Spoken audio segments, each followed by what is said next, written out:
The one thing that you could almost guarantee with every vintage washer is that inevitably it's going to leak.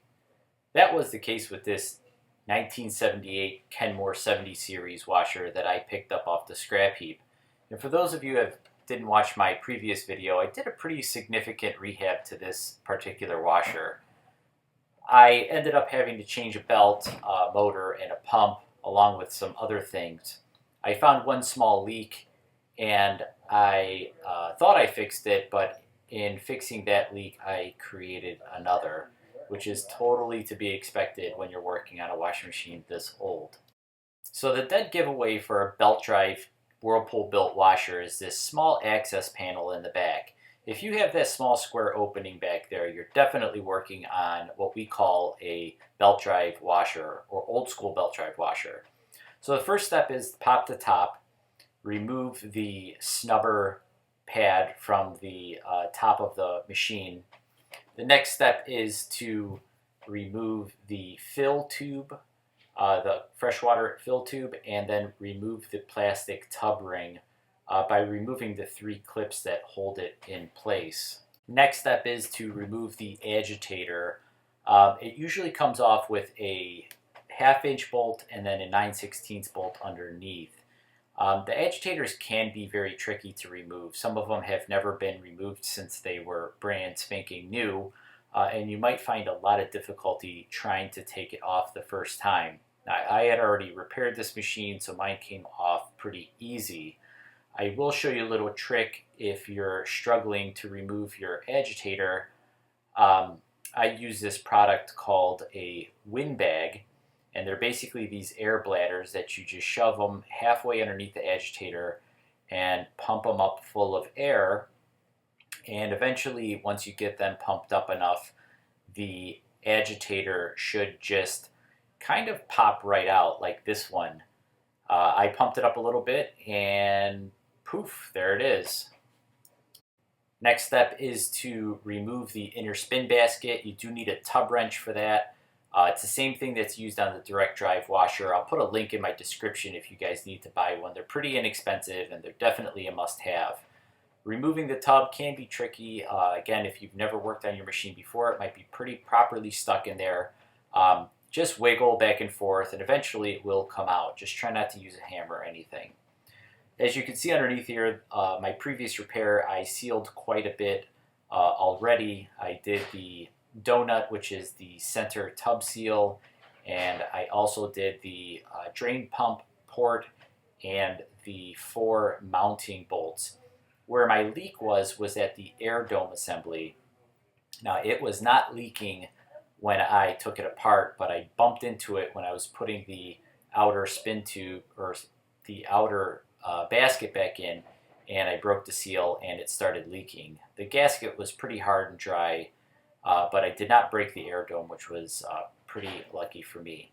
So you clean up as good as you can. Now, I can't stress enough, preparation is absolute paramount to getting a good seal. So you want to be perfectly dry. If there's some rust there, you definitely want to try and chip away some of the rust without making the hole bigger. You definitely don't want to create a softball size hole because you'll just basically be screwed at that point. You'll have to find a new tub.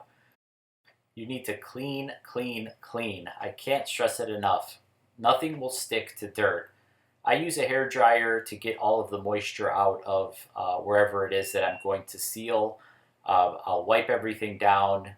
It definitely wouldn't hurt to use an alcohol wipe if you have them available, although that definitely is the best way to go, but a little overkill in my case. This was pretty clean and I didn't have to do that much, but definitely use a hair dryer, get all that moisture out of the area that you're trying to seal, and definitely make sure that there's no dirt, debris, sludge, anything of that sort. Otherwise, your stuff will not stick.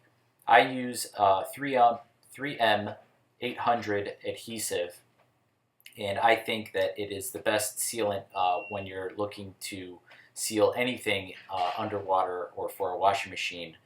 You apply it to the air dome, which I will show you in just a second. Of course, there it is. So you put a little bit on the back of the air dome, and then you put some more on the front. So you want to get it pretty much everywhere. I mean, it definitely doesn't hurt if you use a little bit too much. At that point, you will take the air dome and put it in place, and it just kind of locks in. There's no nut or bolt. You just kind of put it in the hole and then turn it 90 degrees, and it's in place. Once you get the seal or the air dome in, you want to put even more of the 3M adhesive on the outside, the facing part. Now this is where you get the best seal, because once this stuff dries and you fill this washer up with water, that seal is going to be pushing against the air dome from the water pressure, and that's where you get the best seal. If you try and just seal it from the outside, all of that water pressure is going to be pushing on that sealant and will likely start leaking again. I had a little bit left in my tube, and I figured I might as well use it up. So I put a little bit more around the mounting bolts, and then I had a couple of rust spots in the outer basket, so I decided to coat those as well, just to prevent any more corrosion from happening.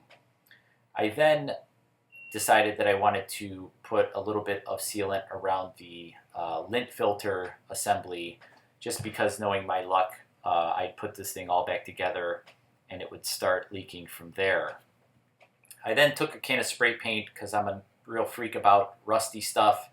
I spray painted the upper top, the top of the outer spin basket, just to kind of stunt the rusting process. I can't stand to look at exposed rust and not spray paint it, because it is disgusting and rust is terrible. It makes these machines rot away into the earth. So you definitely want to treat the rust as best you can, because it is going to get wet. It is exposed to moisture.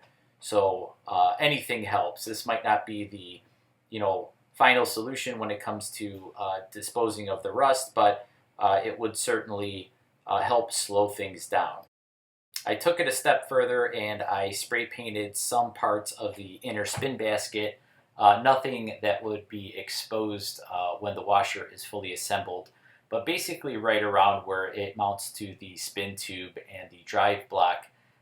Again, it's not a permanent solution, but as long as it slows things down, I consider that a win. If I could buy another 5, 10, 20 years out of this machine by putting a coat of paint on it, I definitely call that a victory. Done. Just put the machine back together. Assembly is the reverse of disassembly, so I won't bore you with how to put it back together. If you want to see it, look at my previous video on this machine. I did a pretty thorough tear down on this particular washer. So, don't forget to reconnect any hoses that you may have disconnected while doing this job. And for crying out loud, do not forget the pressure switch tube. I can't tell you how many times I forgot and I flooded my service room.